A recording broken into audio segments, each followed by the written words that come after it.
Existem fotografias que não deveriam existir. Imagens que violam as leis da natureza, que partem a alma. Hoje, vou mostrar-vos uma delas. É uma fotografia de casamento. Foi tirada num pequeno cartório, algures num canto perdido de Tamaulipas. O noivo usa um fato demasiado grande para ele. Muito grande. O seu rosto é o de uma criança. Porque ele é uma criança. 12 anos, talvez 13. O seu olhar é vazio, perdido, como se a sua alma tivesse sido expulsa do seu próprio corpo. A noiva é uma mulher idosa. Tem mais de 70 anos. As suas rugas são profundas como sulcos na terra seca. Mas os seus olhos não são os de uma avó carinhosa. São penetrantes, possessivos, triunfantes. A sua mão, coberta de manchas da idade, agarra o braço da criança com uma força que a fotografia não consegue esconder, mas que se sente. Sente-se como ferro em brasa. Ele é o Javier. Ela é a Elvira. Ele é o seu neto. E ela, a sua mulher. Não é uma história de amor. É a crônica de um horror silencioso. De uma situação familiar complexa que se perpetuou de geração em geração, escondida nas paredes de adobe de uma casa que o tempo se recusou a destruir. É a história de um menor que foi casado com a sua própria avó e de como um sistema concebido para o proteger lhe virou as costas, repetidamente. Chamo-me Mateu Del Valle e está a ouvir Realidade Proibida. Chamo-me Mateu Del Valle e está a ouvir Realidade Proibida. Breve pausa musical, intensa e curta. Se acha que estas histórias devem ser contadas, se você acha que o silêncio é cúmplice do horror, inscreva-se. Junte-se a esta comunidade. Não para satisfazer sua curiosidade mórbida, mas para iluminar os recantos mais sombrios da nossa realidade. Para que nenhuma outra foto como esta seja tirada. Nunca. A nossa história começa não com o horror, mas com a esperança. Essa esperança tinha um nome. Sofia. Maestra Sofia. Ela chegou a ouvido, no estado de Tamaulipas, em agosto de 2018. Uma pequena aldeia esmagada pelo sol. Um lugar onde o pó se cola à pele e onde o futuro parece ser uma fotocópia desgastada do passado. Sofia era jovem, idealista. Acreditava no poder da educação para quebrar as correntes. Foi designada para o 5º ano da única escola primária da aldeia. Uma escola com paredes descascadas e janelas partidas. Foi aí que conheceu o Javier. Desde o primeiro dia, Sofia percebeu que havia algo de errado com aquela criança. Ele não era como os outros. As outras crianças corriam, gritavam, brincavam durante o recreio, empurravam-se, riam, viviam a infância com a energia caótica que lhes era própria. Mas Javier não. Javier sentava-se sozinho num canto do pátio. Sempre no mesmo canto, debaixo de uma árvore seca que não fazia sombra. Não brincava, não falava, apenas desenhava. Repetidamente, em cada folha do seu caderno, ele desenhava a mesma coisa. Uma casa de 2 andares, com janelas que pareciam olhos fechados e uma porta que nunca tinha maçaneta. Sofia tentou aproximar-se. "O que estás a desenhar, Javier?" perguntou-lhe ela um dia, com a voz mais suave possível. A criança não levantou os olhos. Continuou a traçar as linhas da casa. A sua mão movia-se com precisão mecânica. "A minha casa", murmurou. A sua voz era um fio, frágil, quase inaudível. "É muito bonita", disse Sofia. "Vives lá com os teus pais?" Javier parou. O lápis ficou suspenso sobre o papel. Por um segundo, Sofia viu a sua mão tremer. "Eu moro com ela", respondeu ele. "Com a tua mãe?" "Com a Elvira." Ele não disse "a minha avó", disse Elvira, como se fosse o nome de uma divindade. ou de uma carcereira. Sofia sentiu um arrepio percorrer-lhe o corpo. Apesar do calor sufocante do pátio, um frio que nasceu na sua nuca e percorreu as suas costas. Os dias transformaram-se em semanas. O padrão não mudava. O silêncio de Javier era uma parede. Os seus desenhos da casa sem porta, uma obsessão. Os seus olhos, os de um velho preso no corpo de uma criança de 12 anos. Nas reuniões de pais, ninguém vinha buscar Javier. Sofia fazia perguntas. Os outros professores encolhiam os ombros. É o filho de Dona Elvira, diziam. Como se isso explicasse tudo. É uma família estranha. Estranha. Essa palavra não era suficiente. Não para Sofia. Numa sexta-feira à tarde, ela decidiu que não podia esperar mais. A preocupação corroía-a por dentro. Era um nó no estômago que não se desatava. Ela procurou a morada nos arquivos da escola. Rua Soledad, número 13. O nome da rua era uma premonição. Sofia caminhou pelas ruas poeirentas de ouvido. O sol se punha, tingindo o céu de laranja e violeta. As pessoas sentavam-se à porta de casa, buscando um pouco de frescor. Elas a observavam passar. A nova professora, a estrangeira. A casa ficava no final da rua. Isolada. Era a casa do desenho. Idêntica. As mesmas janelas cegas. A mesma aura de abandono. A pintura da fachada estava rachada, como pele seca. Não se ouvia nenhum ruído. Nem mesmo um cão a ladrar. Nem mesmo um rádio ligado. Silêncio. Um silêncio pesado, anormal. Sofia sentiu o coração bater forte na garganta.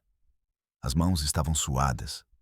Ela quis dar meia volta, voltar para o seu pequeno apartamento alugado e esquecer o que tinha visto. Esquecer Javier. Esquecer aquela casa.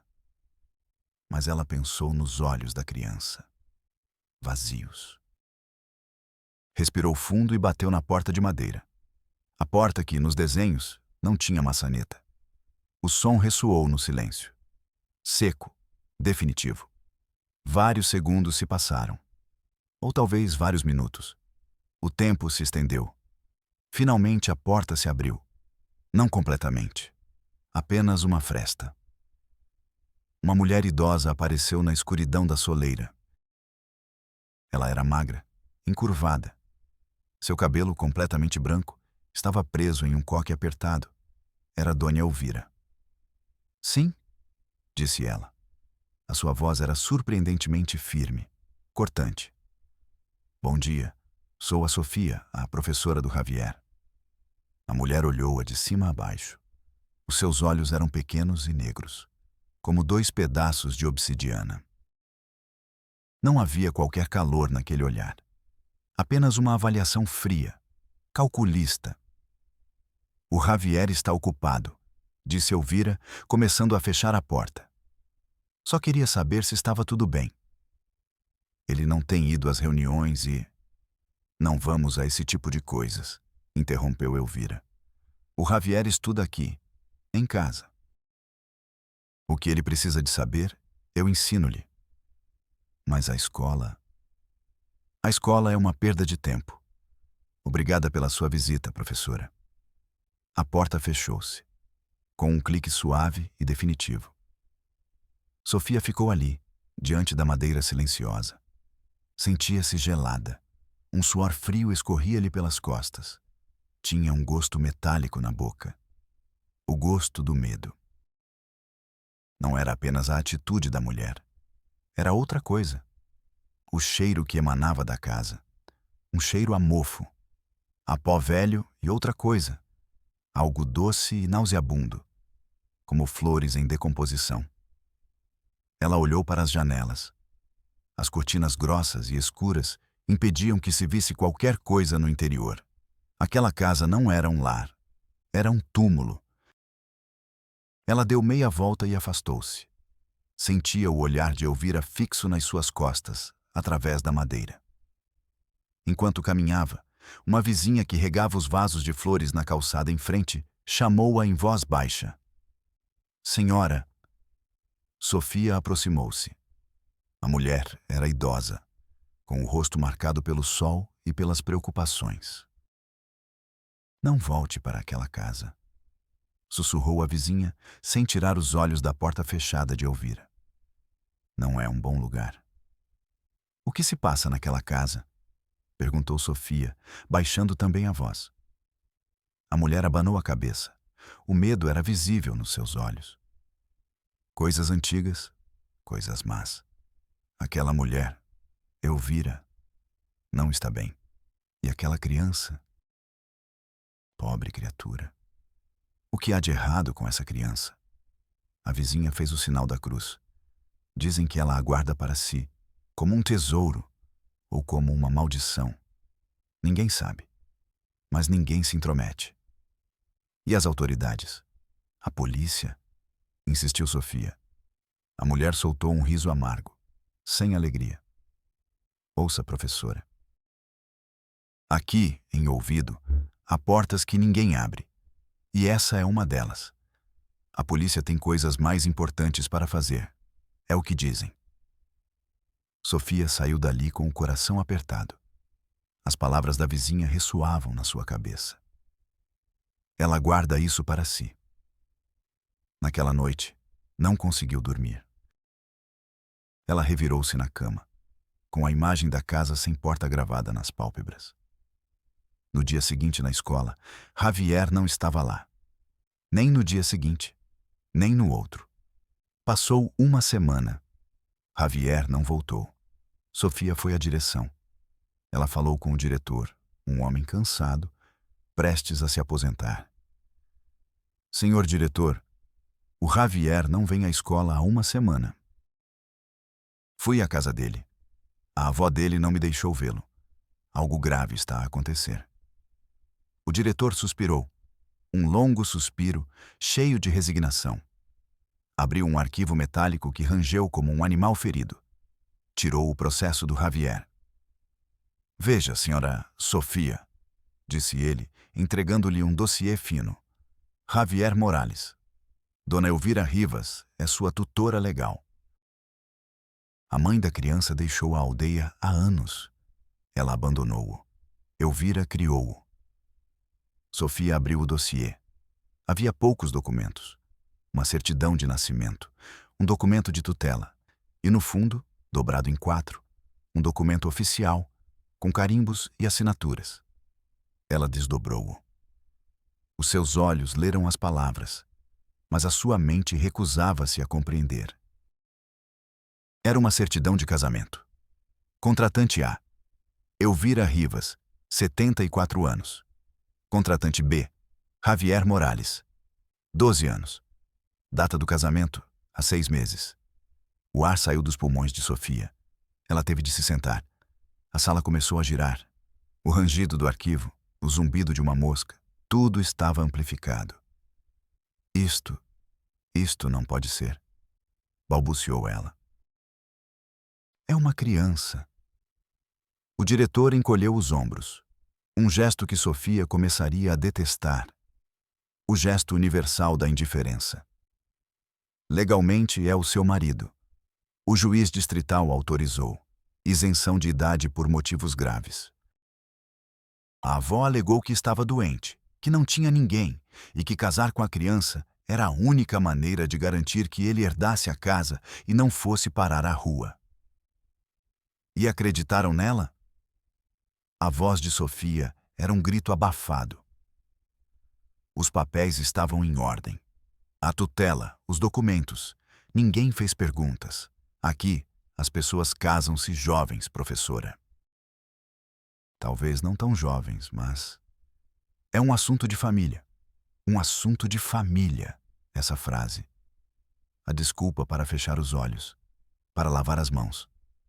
Sofia teve um violento ânimo de vômito. O gosto metálico voltou, mais forte desta vez. Ela cobriu a boca com a mão. O horror tinha um nome, tinha uma data, tinha um carimbo oficial. Não era apenas uma avó perversa. Era todo um sistema que tinha desviado o olhar. O diretor pegou o dossiê das mãos trêmulas de Sofia. Recomendo que não se envolva nisso, professora. É para o seu bem. Mas era tarde demais. Sofia já estava envolvida e não iria conseguir sair dessa.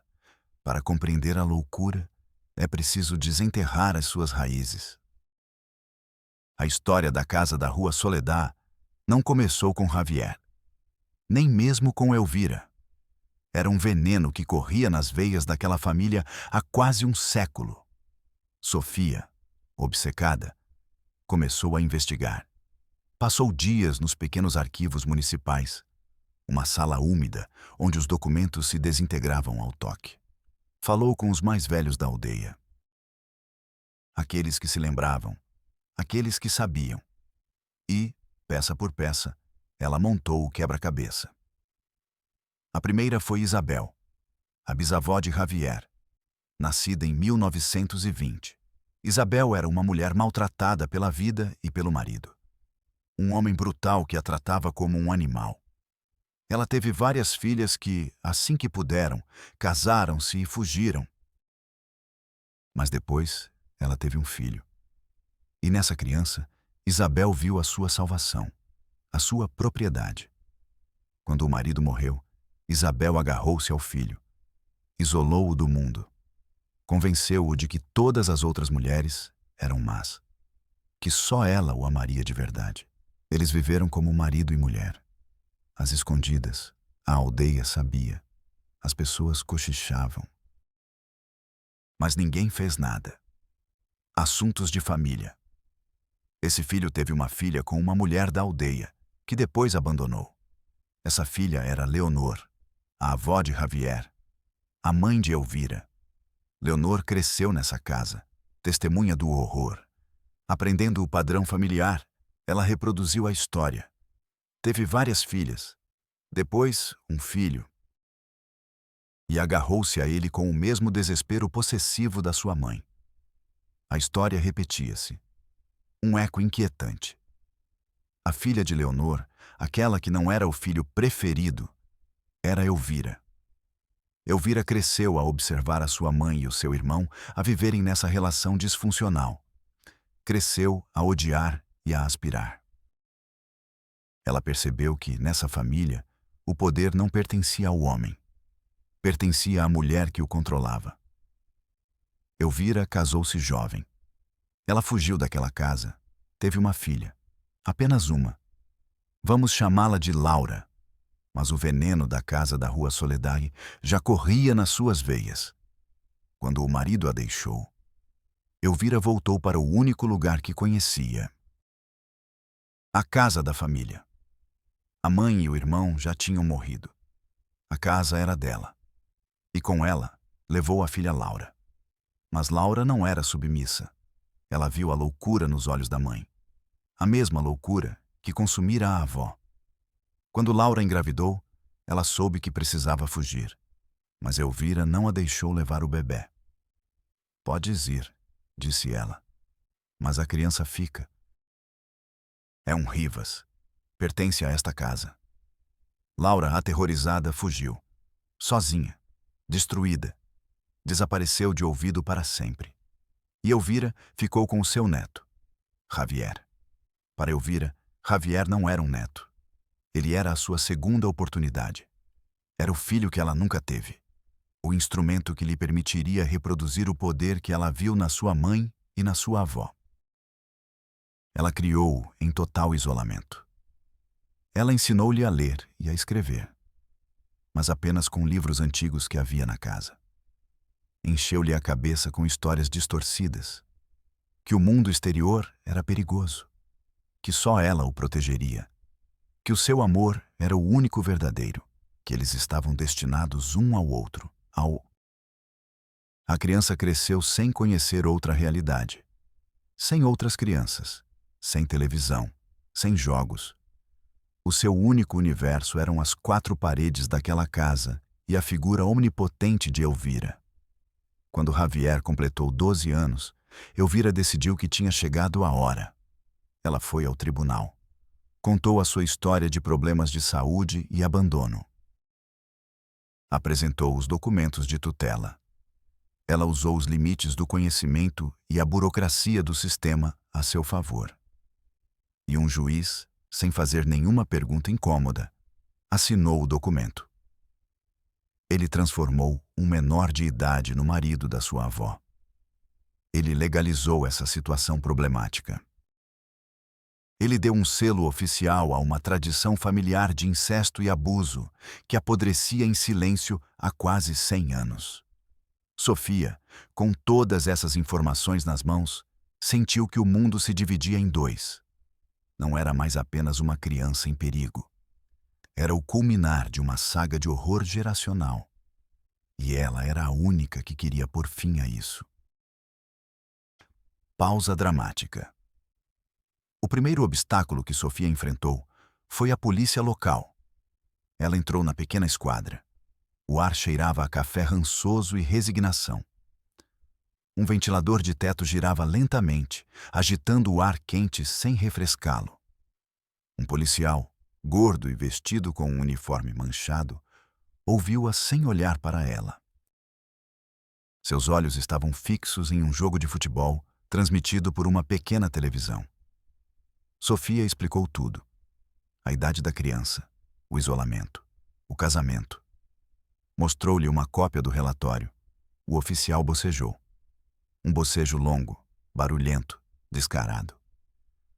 "Ouça, senhora professora", disse ele, finalmente virando a cabeça. "Se a avó não bate nele, se a criança tem o que comer e um teto, isso não é da nossa conta." "É uma criança", exclamou Sofia, com a voz trêmula de raiva. "Ele está casado com a avó. Isso é um crime." "Tecnicamente", disse o agente coçando a barriga, "não é o caso.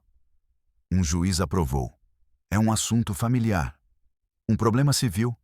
Vá ao DIF. Eles tratam dessas coisas." Ele voltou-se para a televisão. Gol. O grito do comentador encheu o escritório. Para o agente, a conversa estava encerrada. Sofia saiu do local com um sentimento de impotência que a queimava por dentro. O sistema não estava lá para ajudar. Estava lá para desviar, para passar a responsabilidade para outro escritório. O seu próximo passo era o DIF, o Sistema para o Desenvolvimento Integral da Família. A última linha de defesa para as crianças. Pelo menos, era o que ela acreditava. O escritório do DIF era um labirinto de corredores cinzentos e portas idênticas. Havia um cheiro de papel velho e desespero. Após 2 horas de espera, ela foi recebida por um assistente social. Um jovem com olheiras profundas, com uma pilha de arquivos que ameaçava desabar sobre a sua secretária. Sofia contou a sua história novamente, com mais urgência, com mais detalhes. O homem ouvia-a enquanto digitava no computador. Clique, clique, clique. O som monótono da burocracia. "Compreendo a sua preocupação, senhora", disse ele, sem levantar os olhos do ecrã. "Mas, de acordo com o processo, a criança não corre perigo físico. Não há relatos de violência. A tutora legal, agora esposa, garante a sua subsistência. Ele tem um teto." "Um teto não é um lar", retrucou Sofia. "É uma prisão psicológica. Estão a destruí-lo por dentro." O homem suspirou. O mesmo suspiro do diretor da escola. O suspiro do sistema. "A violência psicológica é muito difícil de provar, senhora. E a anulação de um casamento é um processo judicial demorado. Precisamos de provas irrefutáveis, de um relatório psicológico, de testemunhas. Eu sou testemunha. Toda a aldeia é testemunha silenciosa. Rumores não são provas, senhora. Veja", disse ele mostrando a pilha de arquivos. "Tenho 50 casos de crianças que dormem na rua. Crianças espancadas, crianças com fome. O seu filho tem legalmente uma família? Lamento." Sofia levantou-se. Sentia as pernas a fraquejar. A cabeça zumbia-lhe. Então não vai fazer nada? Perguntou ela com voz quebrada. O homem olhou para cima pela primeira vez. Os seus olhos estavam vazios de qualquer emoção. Eram os olhos de alguém que tinha visto demasiados horrores e decidido não sentir mais nada para sobreviver. Faça um relatório escrito. Preencha o formulário 3A. Descreva as suas suspeitas. Nós vamos adicioná-lo ao arquivo. Se surgir alguma novidade, alguma prova física, ligue-nos. Adicioná-lo ao arquivo. Isso não era uma solução. Era um enterro. Um enterro numa sepultura de papel. Sofia saiu do edifício com uma sensação de sufoco. O sol de Tamaulipas parecia-lhe frio. O mundo era um lugar hostil, governado por formulários e arquivos. O horror não era combatido. Era arquivado. Mas Sofia não desistiu. Passou as semanas seguintes obcecada com este caso. Conseguiu contactar por telefone um amigo psicólogo da capital. Descreveu-lhe o comportamento de Javier, os seus desenhos, o seu silêncio. O psicólogo foi claro. Síndrome de Estocolmo. Isolamento induzido. Abuso narcísico extremo. Esta criança é uma bomba relógio psicológica. Com essa opinião especializada, mesmo que não fosse oficial, Sofia voltou à carga. Conseguiu uma audiência no Tribunal Distrital. Queria falar com alguém, qualquer pessoa. Foi recebida por um escrivão. Um homem de meia idade, vestido com um fato cinzento e com uma expressão de tédio perpétuo. O seu escritório cheirava a cera para parquet e justiça adiada. Sofia expôs novamente o caso. Com o parecer do psicólogo, com as certidões de nascimento da família que ela tinha encontrado, com a história geracional. O escrivão ouviu-a com uma paciência fingida, olhando para o relógio. Quando Sofia terminou, ele juntou as mãos sobre a secretária. Menina. Sofia, disse ele, como se tivesse dificuldade em lembrar-se do nome dela. O juiz que assinou essa dispensa já se aposentou, e mesmo que não fosse o caso, na época, os documentos estavam em ordem. A tutora legal solicitou o casamento para proteger o patrimônio do menor. De um ponto de vista estritamente legal, não houve prevaricação. Mas isso é imoral. É monstruoso. O escrivão sorriu. Um sorriso fino, sem vida. A moral e a lei, senhorita, muitas vezes seguem caminhos diferentes. Se deseja anular este casamento, precisa de um advogado. Tem de intentar uma ação judicial. Provar que o consentimento do menor era viciado. Isso custa tempo e dinheiro. Muito tempo e muito dinheiro. Era outra barreira. A barreira do dinheiro. A barreira da lentidão judicial. Sofia sentiu-se pequena, insignificante. Uma simples professora diante de um Golias de indiferença e legalismo. Antes que ela pudesse responder, o secretário levantou-se. A audiência estava encerrada. Além disso, acrescentou ele, acompanhando-a até a porta. Agora que estão casados, qualquer intervenção sem mandado judicial poderia ser considerada uma violação da privacidade do lar. Um lar legalmente constituído. A porta fechou-se atrás dela. Com um leve clique, Sofia ficou no corredor do tribunal. As paredes brancas e frias pareciam encolher à sua volta.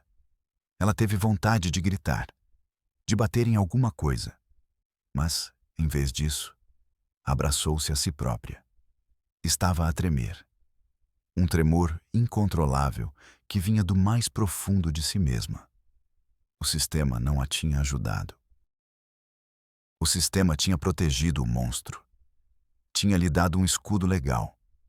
Um castelo de papéis e carimbos. A justiça não era cega.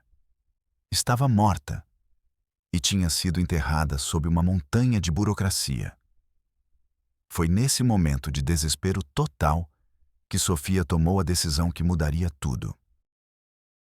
Se o sistema não a queria ouvir, ela faria com que o mundo inteiro a ouvisse.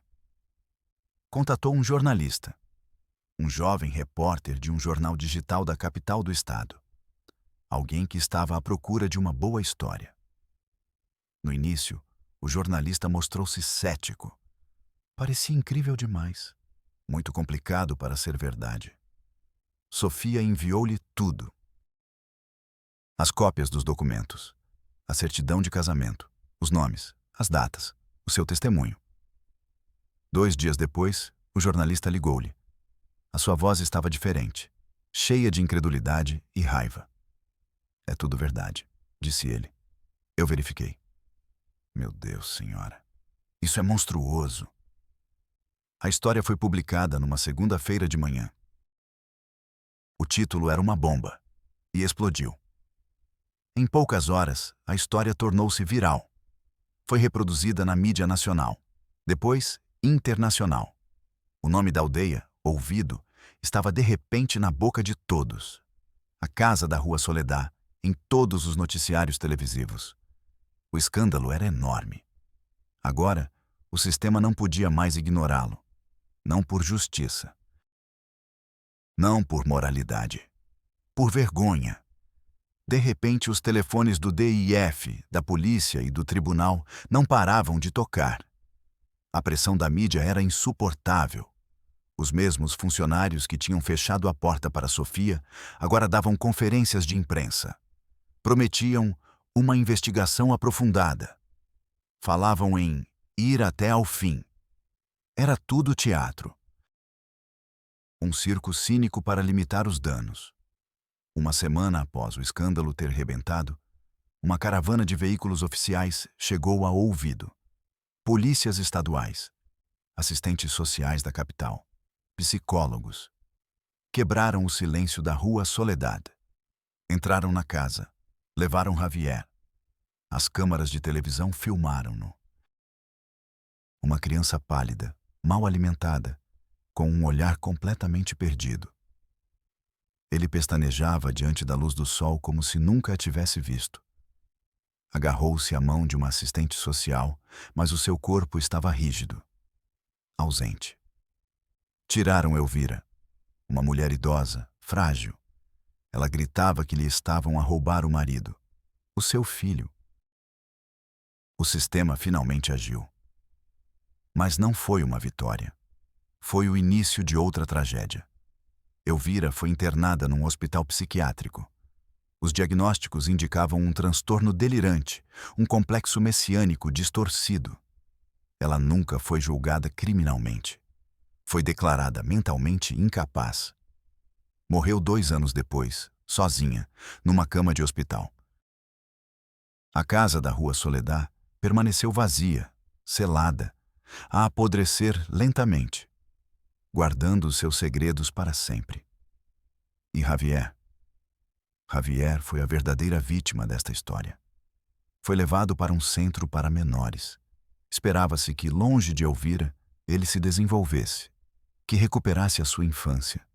Mas era tarde demais. O mal já estava feito. Era profundo, irreversível. Javier não sabia como ser criança, não sabia brincar, não sabia interagir com os outros. O mundo exterior, que Elvira lhe tinha descrito como um inferno, aterrorizava-o. Passava os dias num canto, em silêncio, sem olhar para ninguém. Os psicólogos trabalharam com ele durante anos. Tentaram desfazer o nó que Elvira tinha feito na sua mente. Mas o nó estava demasiado apertado. Javier nunca voltou a ser Javier, porque ele nunca tinha sido. Ele era uma criação de Elvira, e sem a sua criadora, ele estava perdido. A última vez que Sofia teve notícias dele, Javier tinha 18 anos. Ele vivia numa instituição para adultos com distúrbios mentais.